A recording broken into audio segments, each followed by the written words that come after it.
신명기 9장에서 11장, 9장, 10장, 11장, 3장은 하나의 묶음으로 이스라엘이 얼마나 고집센 백성인지를 지적하면서 하나님께 순종해야 한다는 교훈을 하고 있는 내용입니다. 이 세 장은 크게 두 부분으로 나눠지는데 이스라엘을 고집센 백성이다 라고 규정하는 9장 1절에서 10장 11절까지의 전반부와 마음의 할례를 받고 다시는 고집을 부리지 말아라 라고 하는 10장 12절에서 11장 32절까지의 내용으로 나눠집니다.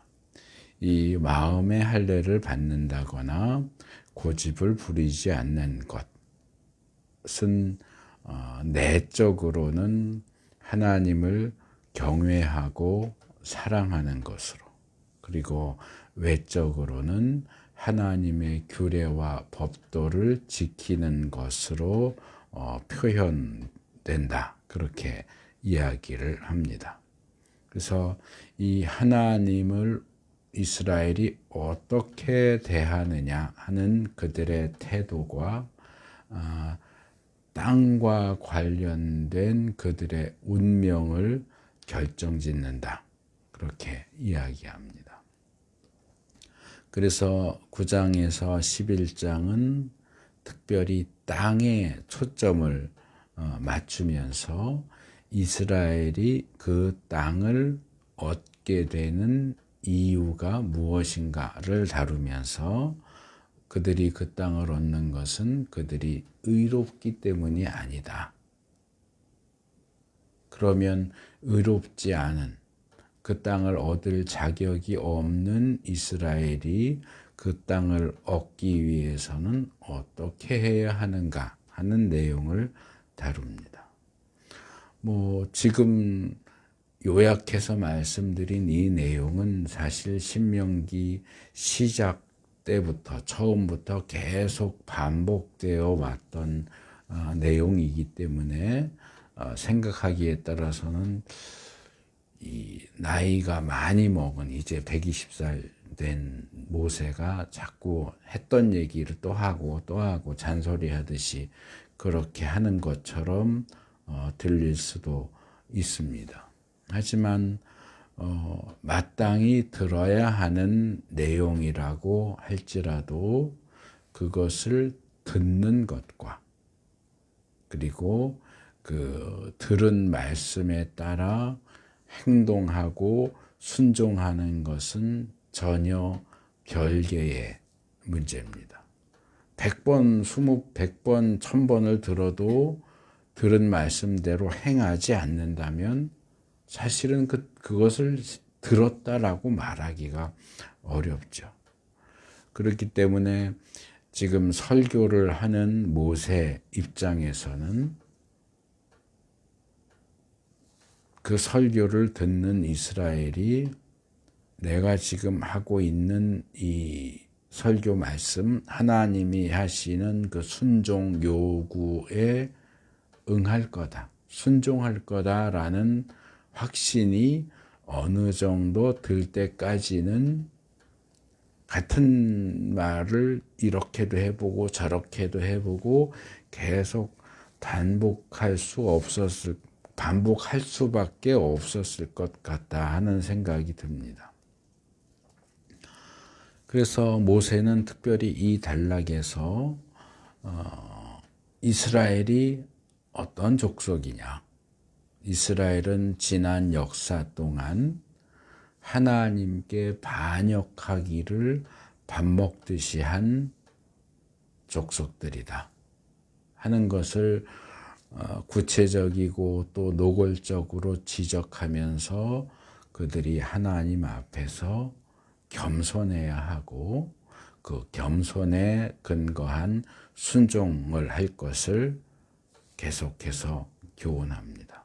그래서 오늘과 다음 시간에는 9장 1절에서 10장 11절까지 첫째 단락을 살펴보려고 하는데, 이 부분은 9장 1절에서 5절까지의 서론과 또 실제 역사적인 사건을 통해서 이 서론에서 하는 이야기를 입증하는 9장 6절에서 10장 11절까지 내용으로 다시 나눠지는데, 그 중에 서론과 본론 가운데 앞부분까지만 오늘 살펴보고 나머지는 다음 시간에 살펴보도록 하겠습니다. 9장 1절에서 5절 요 단락에서 모세는 앞으로 이스라엘이 요단강을 건너가서 자기들보다 더 강한 민족을 쫓아내고 높고 큰 성읍, 큰 성벽을 가진 그 성읍들을 차지하게 될 것이라고 단정지어서 말합니다. 그러면서 어떻게 이스라엘이 자기보다 더 강한 족속을 쫓아내고 그 좋은 성읍들을 차지할 수 있느냐? 그것은 그들 앞에 맹렬한 불이 되실 야훼 하나님에 의해서 그 일이 이루어질 것이다 라고 말합니다. 하지만 생각보다 쉽게 그 땅을 차지했다고 해서 하나님이 우리가 착하고 바르기 때문에, 우리가 의롭기 때문에 그 땅을 우리가 차지하게 하셨구나 라고 생각하면 안 된다. 그건 착각이다 라고 경고합니다. 그러면서 하나님이 이스라엘에게 가나안 땅을 주시는 진정한 두 가지 이유를 이야기하죠. 첫째는 너희들이 착하고 바르기 때문이 아니라 가나안 족속이 악하기 때문이다. 너희가 착해서가 아니라 그들이 악해서고, 둘째로는 너희 조상들에게 하신 약속을 지키기 위해서다 라고 이야기합니다. 그래서 이 앞 서론 부분은 우리가 이미 살펴봤던 신명기 7장에 나오는 내용들, 그 주제를 이어간다고 할 수 있습니다. 신명기 7장에서는 하나님이 이스라엘을 선택하셨는데 왜 선택하셨느냐 하는 부분을 특별히 7장 7절과 8절에서 가나안 땅을 주시는 것과 관련해서 왜 원주민들을 쫓아내고 너희들에게 그 땅을 주시느냐? 하나님이 너를 선택하셨기 때문이다. 그럼 하나님이 왜 너희를 선택하셨느냐? 그 이야기를 다뤘었는데, 그 내용을 이어받아서 이어간다고 볼 수 있습니다. 그런데 7장은 기본적으로는 좀 긍정적인 얘기죠. 하나님이 이스라엘을 선택하셨다 하는 그런 내용이고, 또 뭐 이 9장도 보기에 따라서는 하나님이 이스라엘에게 땅을 주신다 하는 복에 대한 내용이니까 비슷하다고 말할 수 있겠지만, 그 내용을 들어가 보면 7장은 선택 쪽에 어떤 긍정적인 주제에 무게를 두고 있다고 한다면, 9장은 부정적인 주제, 가나안 원주민들과 이스라엘의 악함과 자격 없음 쪽에 주로 무게를 두고 있다는 점에서 차이가 납니다. 하지만 7장과 9장은 공통적으로 한 가지 사실을 지적을 하는데, 이런 하나님의 선택과 복을 통해서 공통적으로 발생할 수도 있는 이스라엘의 교만을 경계하고 있다는 겁니다.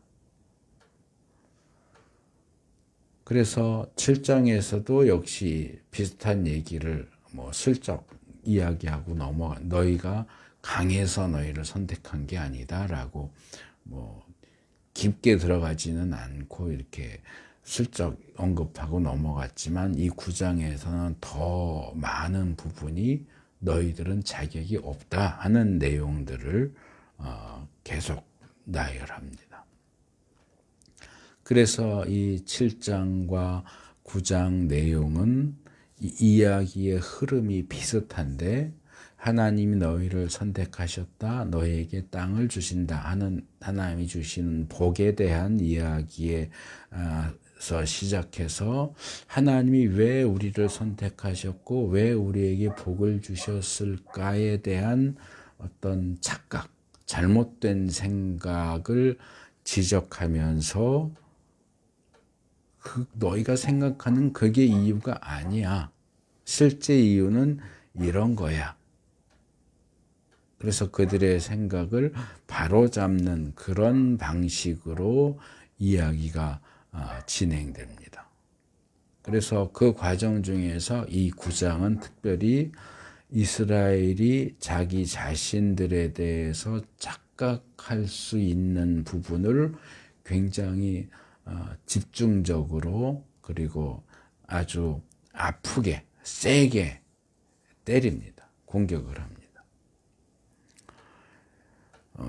그래서 이 내용을 조금 더 자세히 들여다보면 이 1절부터 시작되는 내용은 신명기 1장 초반부 19절에서 33절 부분에서 다루었던 이 가데스 바네아 사건, 40년 전에 일어났던 정탐꾼들이 가나안 땅을 정탐하고 와서 그 땅이 어떻고 그 땅 백성이 어떻고 그 성읍이 어떤지 보고하고 이스라엘이 완전히 패닉에 빠져서 반역을 일으켰던 그 상황을 끌어오면서 이야기를 시작합니다.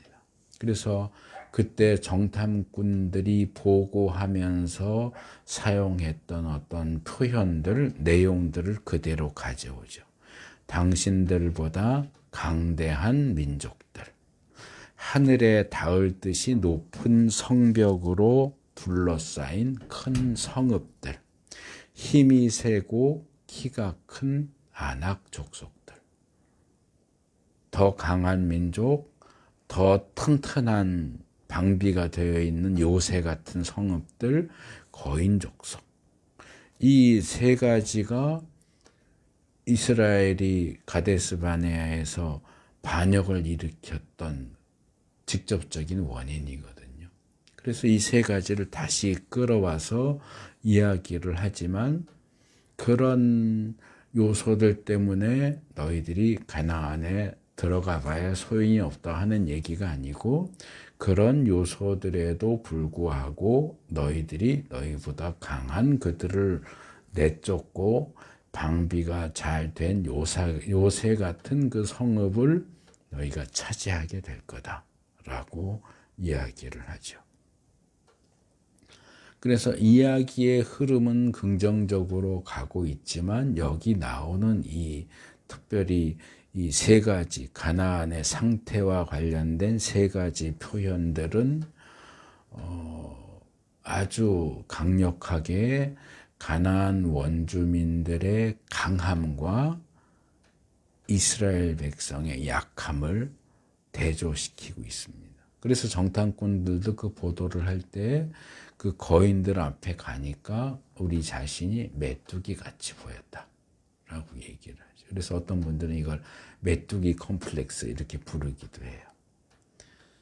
그래서 40년 전에 출애굽 1세대가 직면했던 문제, 직면했다가 그것을 통과하지 못하고 실패했던 그 문제 앞에 이제는 모압 평지에 있는 출애굽 2세대 앞에 내놓는 거예요.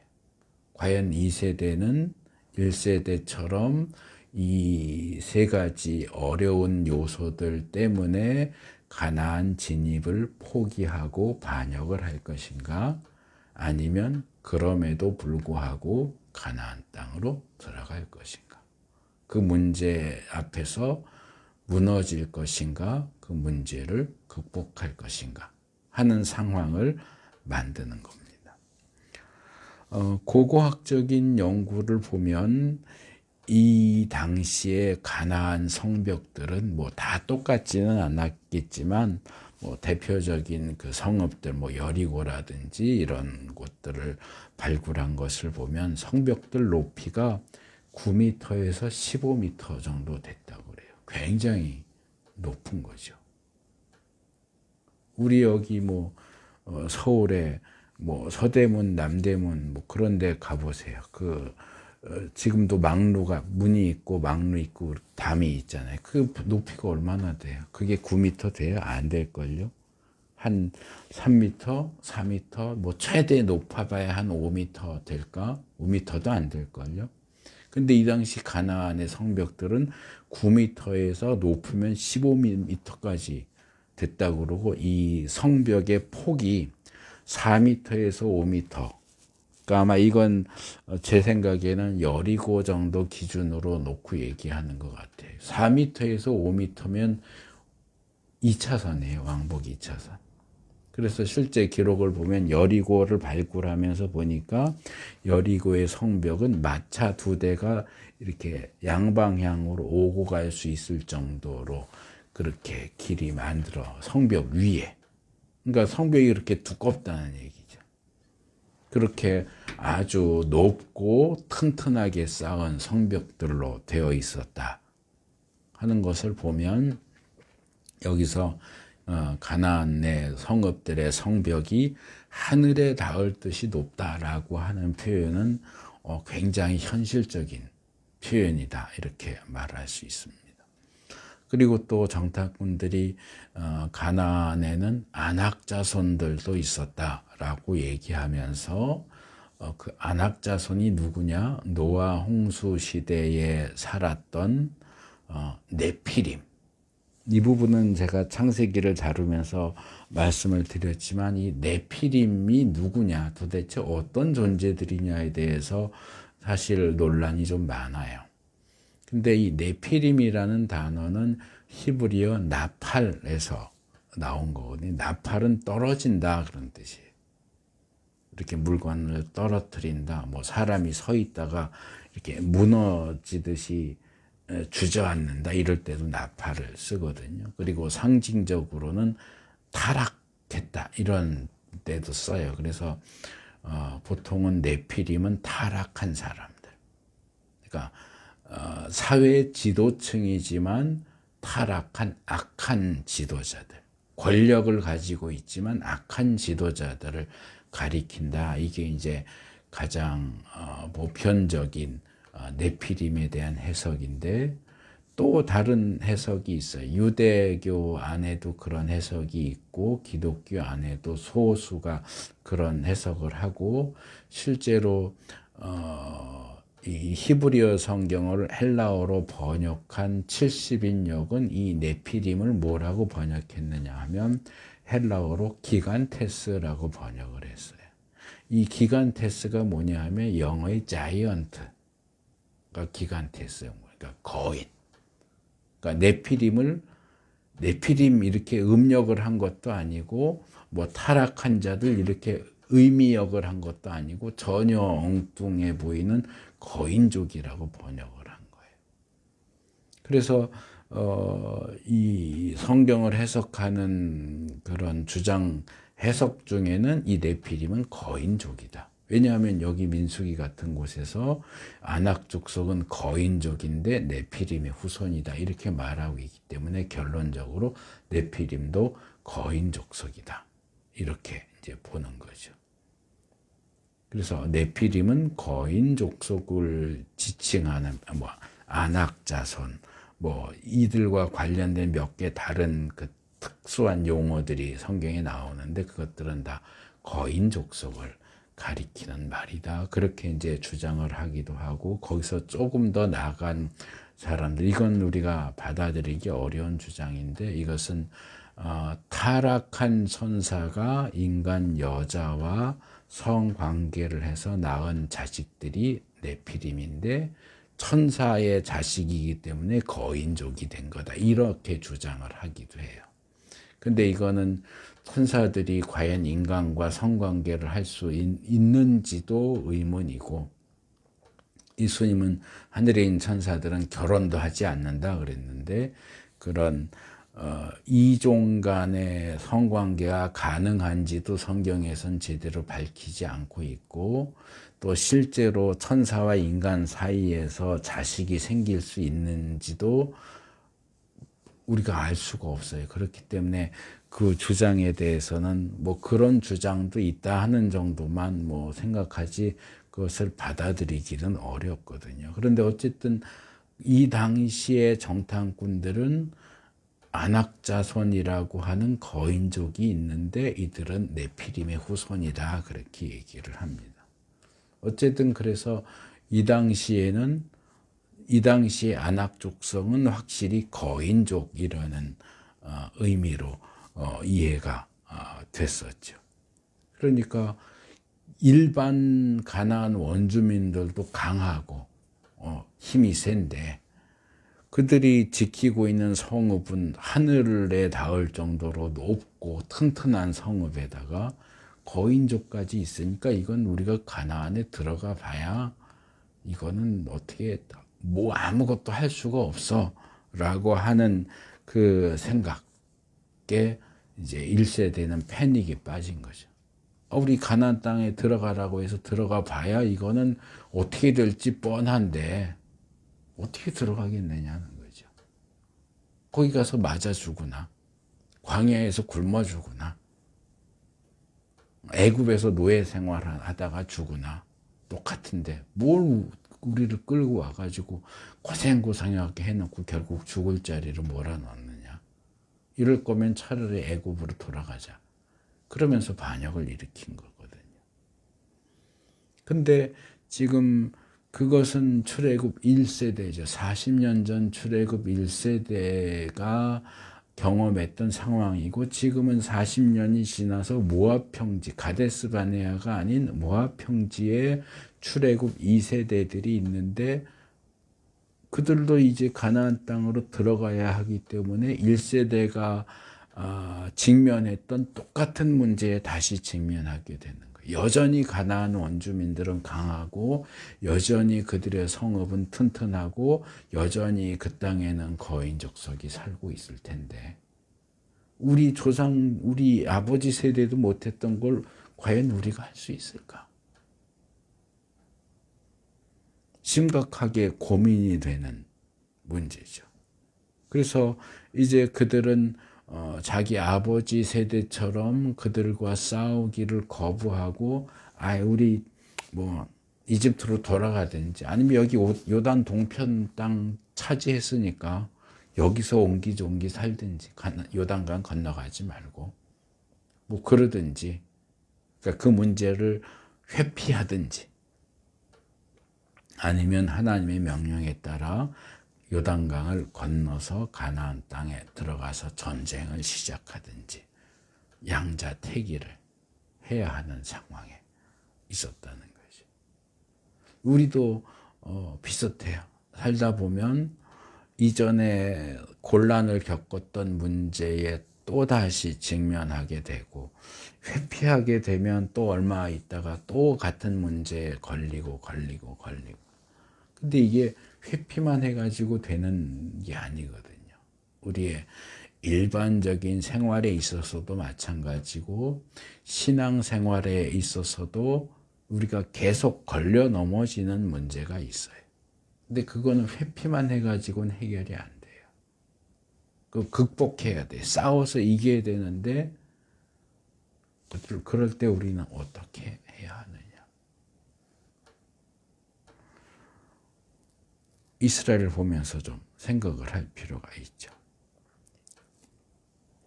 물론 가데스 반 40년 전하고 지금하고는 조금 상황이 달라요. 왜냐하면 지금 모압 평지에 있는 출애굽 2세대는 이 모압 평지에 진을 치는 과정에서 이미 헤브론이라는 나라와 또 바산이라는 두 개의 나라와 전투를 치러서 그들의 땅을 차지한 전적이 있습니다. 그러니까 사기가 많이 올랐겠죠. 가데스 바네아의 출애굽 1세대는 그런 전쟁 경험이 없었어요. 그러니까 우리가 과연 잘 싸울 수 있을까? 근데 여기 모압 평지에 있는 출애굽 2세대는 어느 정도 자신감이 있어요. 왜? 헤브론하고도 싸워서 이겼고 바산하고도 싸워서 이겼단 말이에요. 굉장히 큰 땅덩어리를 얻었단 말이에요. 지금처럼만 하면 돼 이렇게 생각할 수도 있었는데 어쨌든 강한 적과 난공불락의 요새와 거인족속 앞에서도 그런 자신감을 계속 가졌을지는 잘 모르겠습니다. 그런데 이런 문제를 휙 던져놓고 나서 모세는 그런데 너희들 이 문제를 걱정할 필요가 없어. 요단강 건너면 그들을 다 쫓아내고 그 성읍을 너희가 차지하게 될 거야 라고 말합니다. 무슨 자신감으로요? 하나님 믿고 하나님 뺑 믿고 그 하나님이 맹렬한 불, 이 맹렬한 불 그랬는데 이게 히브리어로는 에쉬 오클라라고 하는 표현이에요. 에쉬는 불을 가리키는 거고요. 이 오클라는 아칼이라는 동사에서 나왔는데 아칼은 먹는다 그런 뜻이에요. 그래서 종종 제가 말씀드리지만 사람이 음식을 먹는 것처럼 히브리어에서는 불이 무언가를 태울 때도 불이 먹는다 이렇게 표현하고요. 칼로 사람을 죽일 때 칼이 사람을 죽인다 할 때도 칼이 먹는다 이 표현을 써요. 칼에도 아칼을 쓰고 불에도 아칼을 쓰고 사람에게도 아칼을 써요. 그래서 이게 문자적으로 하면 삼키는 불이에요.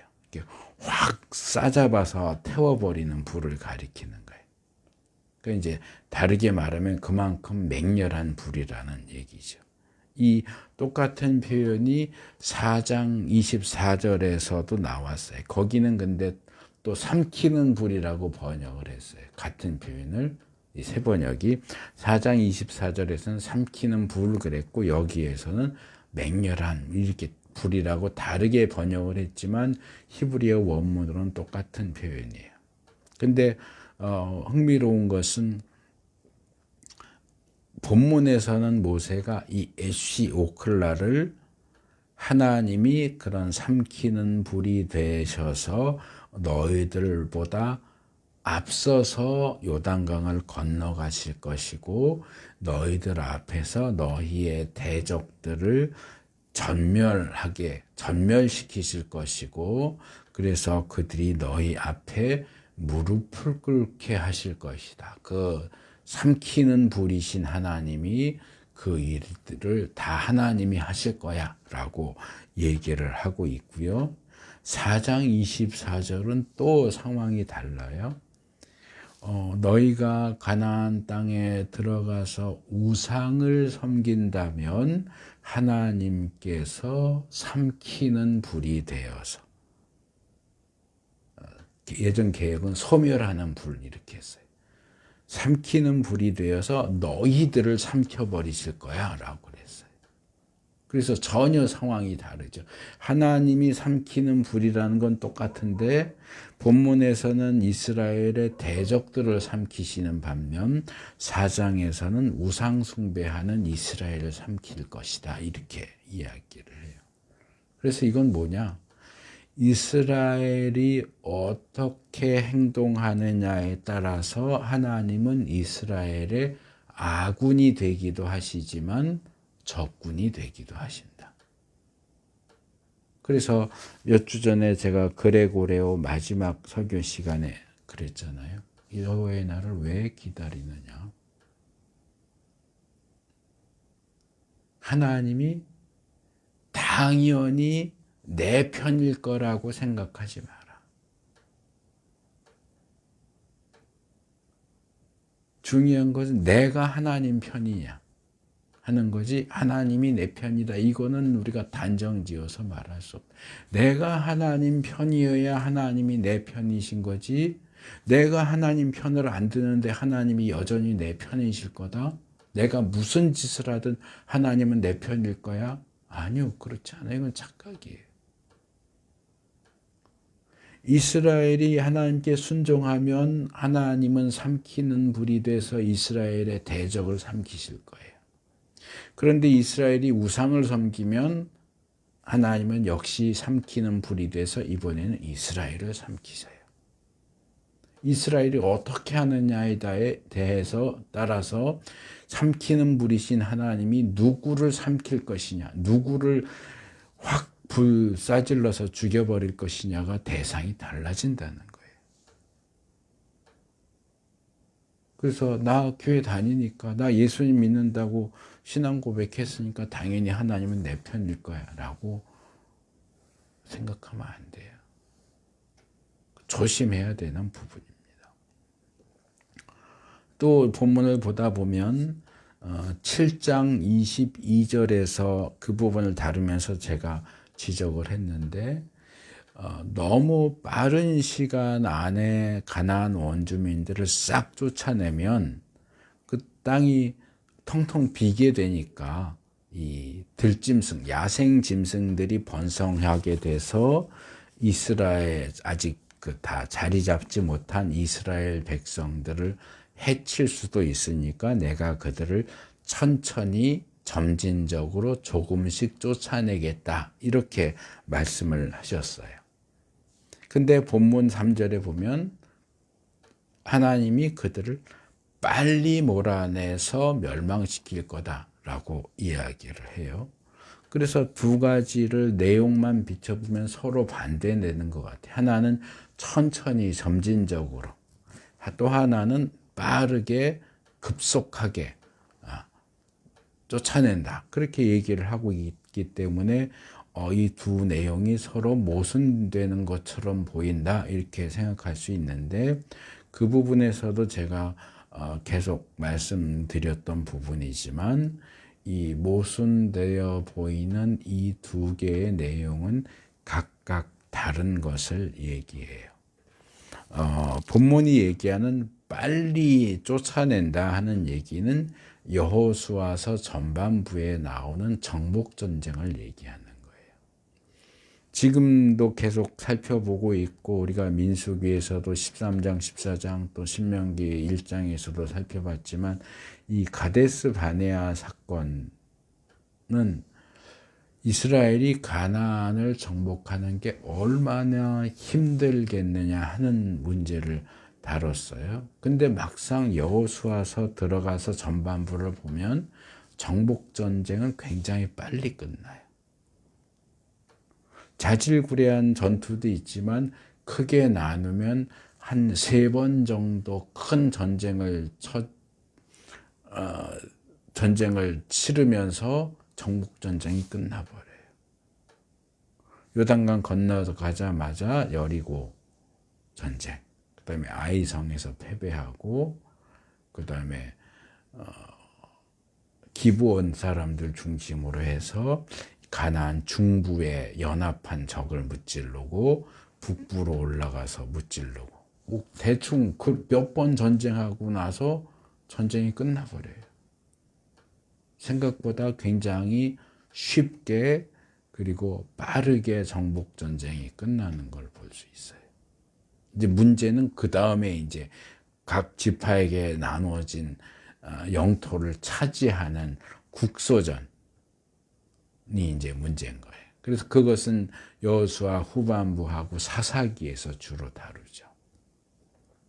그래서 학자들은 보통 그렇게 얘기해요. 본문이 얘기하는 빨리 몰아낸다는 것은 여호수아 전반부에 나오는 이 정복 전쟁이 빠르게 시행되고 끝나는 것을 이야기하는 것이고, 이 천천히 점진적으로 쫓아낸다는 것은 사사기를 중심으로 해서 각 지파가 이 남아있는 잔당들, 패잔병들, 그리고 원주민들을 완전히 쫓아내고 그 땅을 자기 영토로 만드는데 걸리는 시간은 많이 걸릴 것이고 점진적으로 이루어질 것이다 하는 요 두 가지 사실을 가리키는 것이다. 그렇게 보는데 제가 보기에도 그게 바른 해석인 것 같아요. 제일 중요한 것은 4절과 5절입니다. 하나님께서 왜 그렇게 삼키는 불이 되어서 가나안 원주민들을 쫓아내시고 이스라엘에게 그 땅을 주시는가? 왜? 그러면서 이스라엘이 우리가 잘해서, 우리가 이쁘니까, 우리가 착하니까, 우리가 바르니까, 우리가 의로우니까 우리한테 그 땅을 선물로 주셨어 라고 생각할 수 있지만 그거 아니다. 하나님께서 너희들에게 가나안 땅을 선물로 주시는 이유는 너희가 선하기 때문이 아니라 가나안 원주민들이 악하기 때문이다. 그들은 원래부터 창세기 아브라함에게 말씀하셨을 때부터 가나안 원주민들은 아모리 족속의 죄가 찰 때까지 기다렸다가 그 선을 넘으면 그들을 심판하고 그 땅을 너희한테 줄 거야 라고 약속하셨어요. 그러니까 원주민들의 진멸은 이스라엘이 선하기 때문에, 이스라엘이 예뻐서 이스라엘에게 땅 주려고 무고한 족속들을 몰살시킨 게 아니고 그 가나안 원주민들이 너무나 악해서 심판할 수밖에 없는, 심판받을 수 없는 악한 족속이기 때문에 심판을 하신 거고, 그래서 비어있는 땅을 이스라엘에게 주신 거예요. 이스라엘이 착해서 준 게 아니고 가나안 사람들이 악해서 쫓아내셨다는 거예요. 그리고 또 하나는 그 과정을 통해서 하나님이 이스라엘 조상들 아브라함, 이삭, 야곱에게 하신 약속을 지키시는 것이 되기 때문에 약속을 지키느라고 그렇게 한 거야. 너희들 착하지도 않고 바르지도 않아. 의롭지 않아. 그래서 뜬금없이 뼈를 때린다 그러잖아요. 아픈 부분을 갑자기 세게 꽝 때리는 얘기를 하는 겁니다.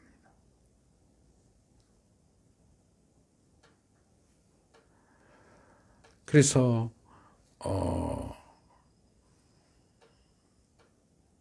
이어지는 9장 6절에서 10장 11절까지 그 부분에서 모세는 왜 자기가 또 하나님이 이스라엘을 착하지 않다, 바르지 않다라고 하는지 그 근거를, 역사적인 사건들을 실제로 예로 들면서 그 근거를 제시합니다.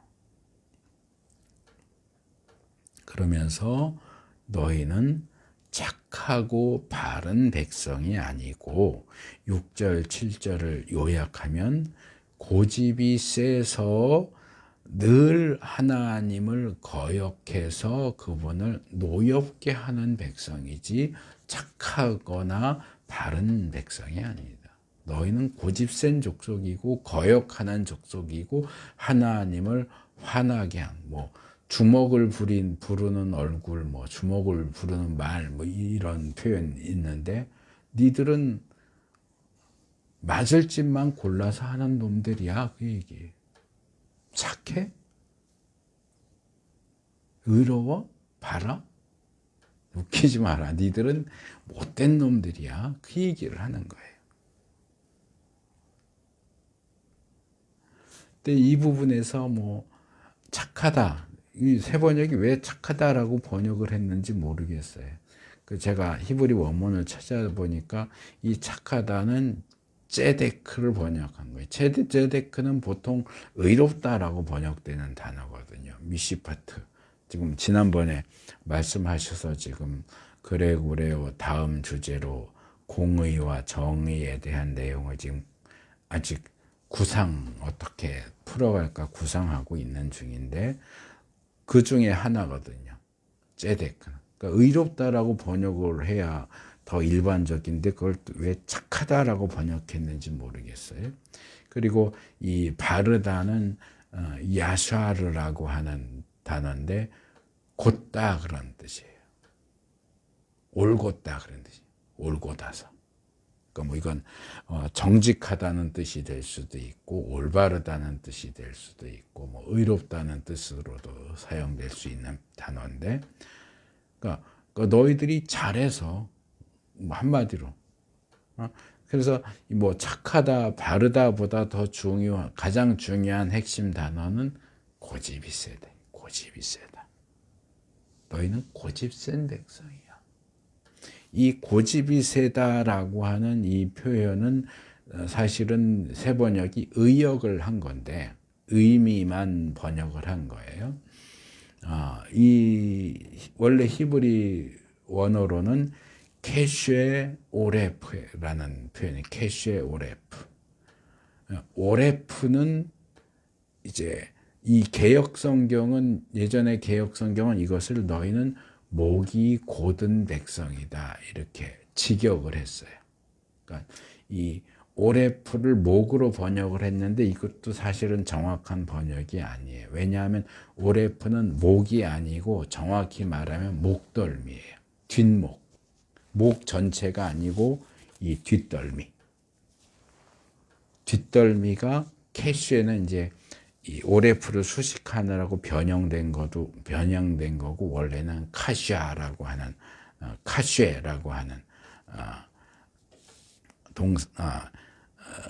단어인데 이게 원래는 밀도가 높다 그런 뜻이에요. 밀도가 높다. 그러니까 밀도가 높다는 얘기는 말하자면 스펀지 같은 거는 입자가 엉성하니까 이렇게 누르면 쑥 들어가잖아요. 근데 이런 나무나 쇠 같은 거는 밀도가 높아서 눌러도 안 들어가요. 여기 구멍 내려면 굉장히 힘을 많이 써야 되죠.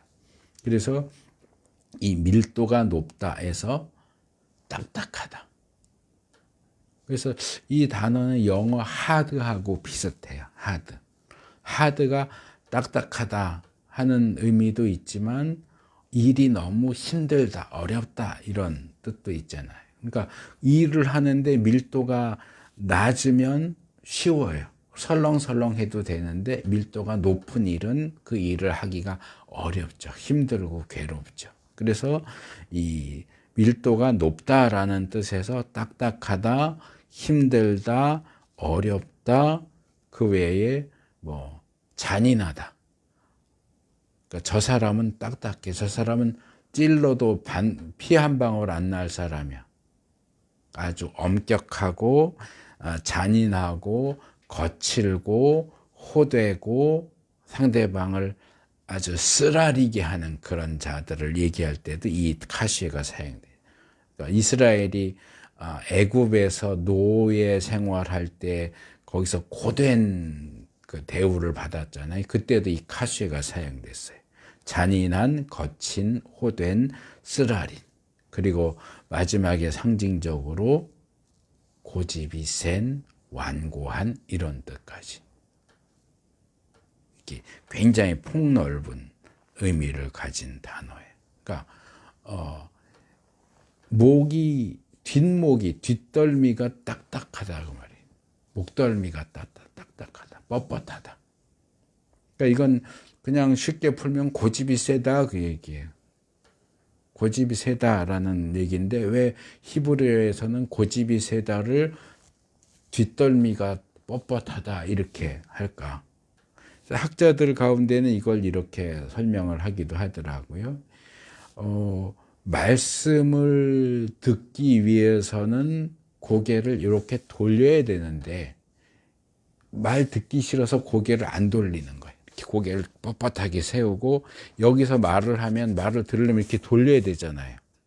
근데 그 사람 하는 말을 듣기 싫으니까 이렇게 외면하는 모습을 가리킨다, 이렇게 말하기도 하는데, 저는 보통 이 목이 곧다를 설명할 때는 이 말이나 나귀, 짐승들이 소 이렇게 끌고 가려고 하는데 안 가려고 버티잖아요. 이렇게 목줄 잡아당기면 안 가려고 어디에 힘을 줘요?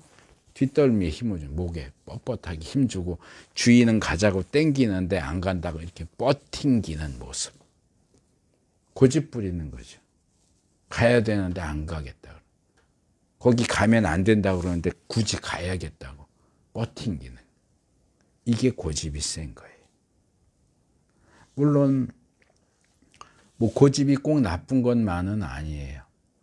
자기가 옳다고 믿는 어떤 신념이나 또는 신앙이나 양심을 지키기 위해서는 고집을 부려야 할 때도 있기는 하지만, 본문에서 모세가 얘기하는 고집은 나쁜 측면이에요.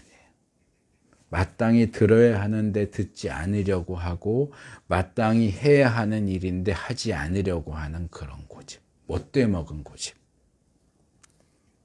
내 마음대로 하겠다는, 그걸 얘기하는 겁니다. 그래서 지난 세월 동안, 광야 40년 동안 이 목 뒷덜미가 뻣뻣한 이스라엘 백성이 고집을 부려서 얻은 결과가 뭡니까? 그 고집이 하나님을 거역하는 걸로 나타났어요. 하나님 말씀 들었는데 안 듣겠다는 거예요.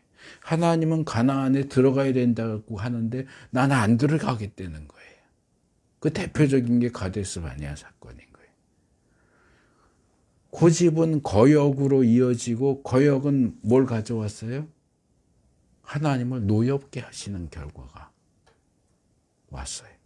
여기 노엽게 했다라고 하는 그것과 관련해서 본문이 줄곧 그랬다 그랬어요. 너희들은 광야 생활 내내 줄곧 하나님을 거역해서 노엽게 했다. 근데 이게 보니까 개역도 늘 이렇게 번역을 했어요. 근데 제가 히브리어 원문을 찾아보니까 여기에 해당하는 단어가 없어요. 뭐 늘 그랬다, 늘에 해당되는, 줄것에 해당되는 단어가 나오지 않았는데 번역본에 들어갔어요. 원문을 보면 어디에서부터 어디까지, 그러니까 애굽에서 나올 때부터 여기에 올 때까지 이렇게만 돼 있지, 줄곧이나 늘이라는 단어가 안 나오는데, 이 기간을 보면 출애굽 시작부터 이제 출애굽이 마무리되는 모압 평지까지 광야 생활 전체를 포함하고 있어요. 그래서 아마 그 광야 생활 전체를 가리킨다는 부분을 강조하고 싶었던 것 같아요, 번역자가. 그러니까 그걸 강조하느라고 줄곧, 늘, 이 표현을 원래 히브리어 성경에는 없는데 그것을 추가한 걸로 보여요. 그래서 이 우리나라의 어느 학자분은 이 부분을 설명을 하면서 이렇게 아주, 제가 볼 땐 참 기가 막히게 설명을 했어요. 이스라엘이 유일하게 전문적으로 잘하는 것 딱 한 가지는 하나님께 반역하여 그분을 노엽게 하는 일이다. 이스라엘이 전문적으로 제일 잘하는 일 뭐냐? 거역해서 하나님 화나게 하는 일이 이스라엘이 제일 잘하는 일이다. 전문가다. 이스라엘은 거역하는 전문가고 하나님을 노엽게 하는 전문가다. 또 이 부분은 너희가 그런 방식으로 하나님을 얼마나 노엽게 하였는가, 이렇게 되어 있어요, 본문에 보면. 근데 이 부분도 제가 찾아보니까 얼마나에 해당되는 단어가 히브리어 원문에는 없어요. 이것도 그 이스라엘의 거역과 노엽게 하심을 강조하기 위해서 번역자가 추가해 놓은 것 같아요. 근데 이렇게 원문에 없는 표현이나 단어들을 이렇게 추가시키는 것은 우리가 그냥 본문을 읽을 때는 어떤 모세의 그 말을 하는 모세의 심정을 이해하고 감정이입을 하는 데는 도움이 돼요. 확실히 모세가 얼마나 답답했을까, 얼마나 답답했으면 줄곧 얼마나 뭐 이런 표현들을 썼을까, 이렇게 되기는 하는데 연구를 하는 입장에서는 이거는 없어야 되는 게 중간에 들어가 버려서 오히려 본문을 연구하는 데는 방해가 되는 부분이기는 해요. 근데 뭐 이거는 원문을 확인해 보지 않으면 이게 추가된 건지 원래부터 있었던 건지 알 수가 없으니까. 그래서 번역하는 입장에서는 좀 그런 건 주의하면 좋겠는데 어쨌든 뭐 그랬어요. 그래서 여기 하나님을 노엽게 했다라고 하는 것은 이제 개역은 경록케 했다라고 조금 다르게, 조금 더 격하게 번역을 했는데 이게 히브리어로 카짜프라고 하는 단어예요. 이 카짜프. 근데 발음도 되게 세잖아요. 카짜프. 근데 이 카짜프는 무슨 뜻이냐면 가장 기본적인 의미가 쩍 갈라진다 그런 뜻이에요. 그러니까 지진이 나면 땅이 쩍 갈라지잖아요. 그런 쩍 갈라진다. 그래서 분노로 격동한다. 뭐 사람이 너무너무 화가 나면 막 부들부들 떨잖아요. 분노로 격동한다, 화낸다, 불쾌하다, 이런 뜻이에요. 그래서 제가 오늘 아침에 뜬금없이 오늘 설교문을 다시 한번 쭉 훑어보다가 문자 하나를 보냈어요. 이게 뭔가 하셨을 거예요. 그 생각이 났어요. 만화 보면은요, 이렇게 뭐 하다가 막 불쾌하거나 화나거나 그러면 여기 관자놀이에 그 표시, 십자 표시 강조한 거 이렇게 그리잖아요. 뭐 짜증났어 그럴 때 여기 이렇게 딱 십자로 그 표시를 하는 거랑 똑같은 거예요. 하나님이 막 지금 너무 짜증이 나는 거예요. 화가 나는 거예요. 이게 깐족깐족 광야 시절 내내 틈만 나면 원망하고 불평하고 거역하고 시험하고, 하나님이 이 불쾌지수가 완전히 극으로 처한 거예요.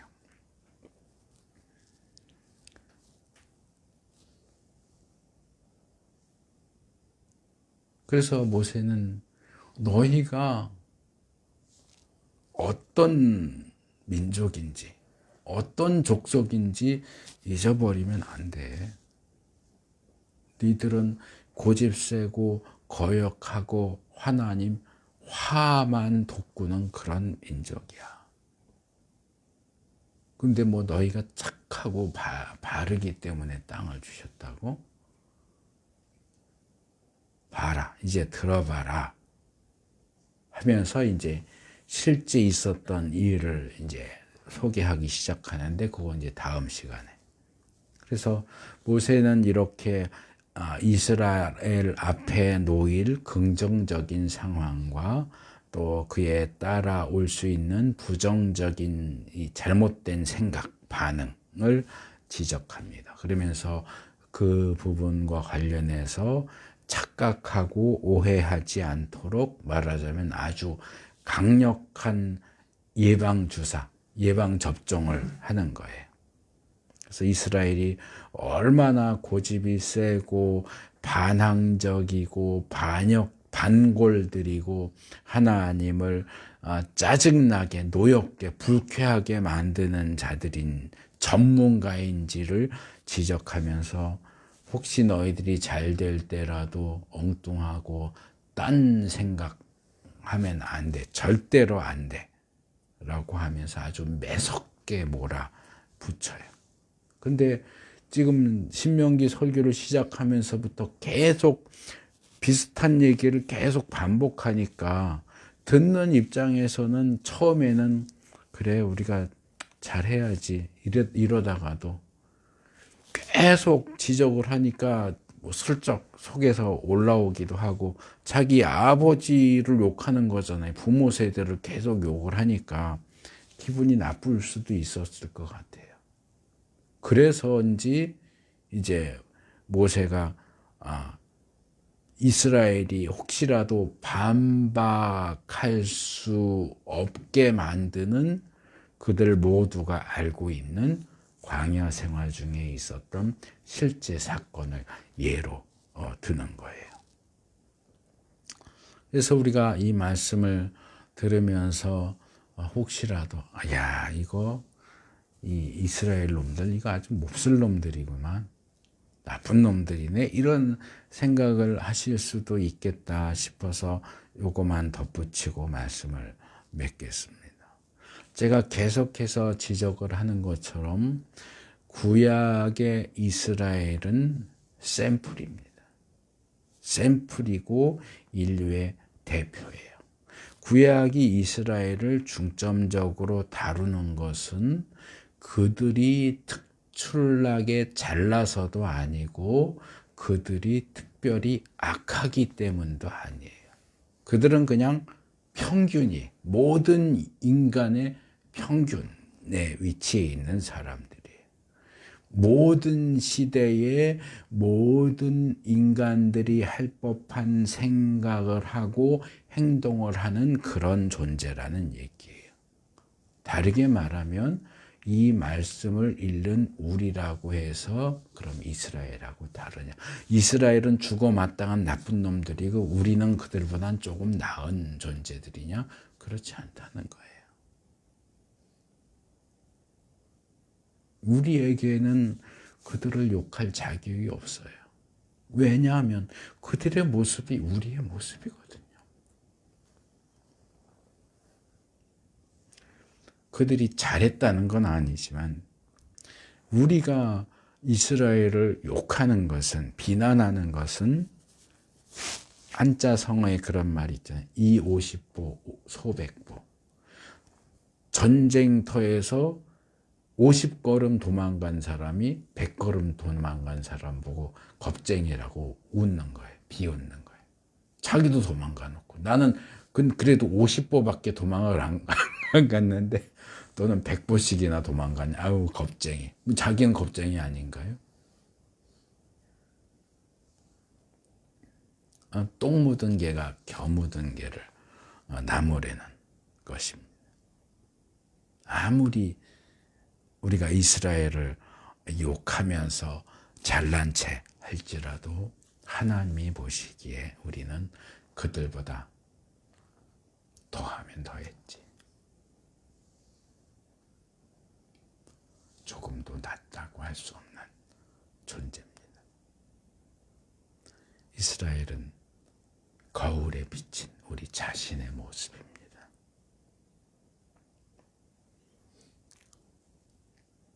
하나님 앞에서 우리가 어떤 존재인지, 어떻게 비춰지는지를 깨닫고, 물론 이것은 한편으로는 모세가 이스라엘의 길을 죽이기 위해서 하는 말일 수도 있지만 그렇다고 해서 절망하고 낙심하라고 하는 얘기가 아니고, 그래서 하나님이 우리에게 베푸시는 은혜가 얼마나 놀라운가, 얼마나 더 은혜스러우신가. 우리가 죄인임을 깨달으면 깨달을수록 하나님의 은혜가 얼마나 대단한 것인가를 느끼게 됩니다. 그 하나님 앞에 그 하나님을 거역하지 않도록, 그 하나님을 노엽게 하지 않도록 정신을 똑바로 차릴 수 있는 우리가 될 수 있기를 바랍니다.